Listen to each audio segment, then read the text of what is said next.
आज के कार्यक्रम के बारे में बता दीजिए। श्री मनकामेश्वर रामलीला महोत्सव हम लोगों का इस बार जो है शहर में ना हो करके हम लोग ग्रामीण क्षेत्र में कर रहे हैं, और ग्रामीण क्षेत्र में करने का प्रयोजन हम लोगों का यही है भावना कि गांव का विकास हो। और विकास कार्य में यहाँ पे सड़कें बने, अपने खरंजे वगैरह भी बन चुके हैं बाबा के आशीर्वाद से, यहाँ पे बिजली भी जो है खंबे वगैरह भी लगे हैं। दूसरा हम लोगों का ध्येय है कि गाँव से पलायन रुके, जो गाँव से लोग शहर जाते हैं तो कम से कम हम लोगों का ध्येय है कि इस रामलीला के माध्यम से लोग यहाँ देखने आए कि भाई जो है शहर के लोग देखने आए कि गाँव में क्या हो रहा है।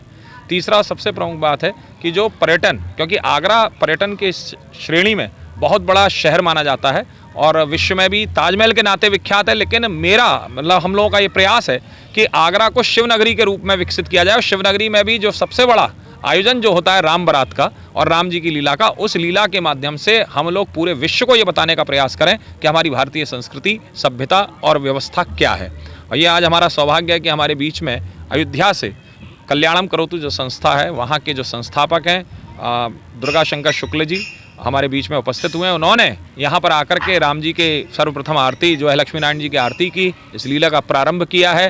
तो मैं तो यही मानता हूँ कि मनकामेश्वर नगरी में, भगवान शंकर की नगरी में स्वयं राम जी ने ही उनको अपना दूत बना करके यहाँ पर भेजा है, और इस कार्यक्रम को आगे को प्रयोजन को और सार्थक होगा, ये इसी भावना से हमारा विश्वास है। प्रोग्राम कितने दिन का है? ये कार्यक्रम हम लोगों का 11 दिन का कार्यक्रम है, जिसमें रुद्राभिषेक है, शतचंडी का कार्यक्रम है, साथ ही में 19 तारीख को यहाँ पर जो है 19 अक्टूबर को श्री राम जी की वर यात्रा निकलेगी, जो कि पूरी गांव की परिक्रमा करेगी। कितने बजे से कितने बजे तक निकलेगी? शाम को 6 बजे से लेकर के और रात्रि का जब तक लौट करके आएंगे 9:30-10 बजे जैसा तक स्वागत होगा। जैसे कि आप पुरानी परंपराओं को जगा रहे हैं, तो युवा पीढ़ी के लिए क्या कहना चाहेंगे? वो जुड़ रही है। युवा पीढ़ी से हम लोगों का ध्येय यही है कि कम से कम आप सनातन से जुड़िए। धर्म का अर्थ केवल जो है मंदिर में जाना नहीं होता, बल्कि मंदिर के अंदर जाकर के मंदिर को जानना भी धर्म होता है।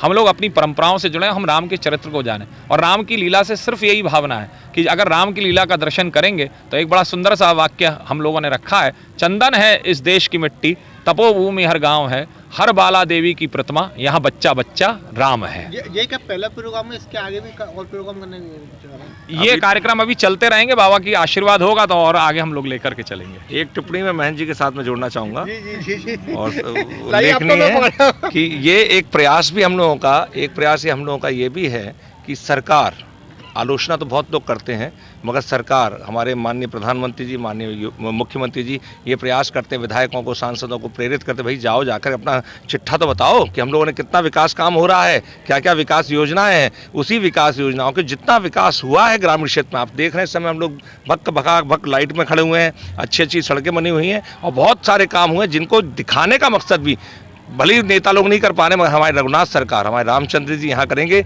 लीलाओं के माध्यम से आप उनका विकास का काम जो है प्रदेश सरकार का या केंद्र सरकार का, वो आपको अवलोकन करने का अवसर मिलेगा। बहुत बहुत धन्यवाद।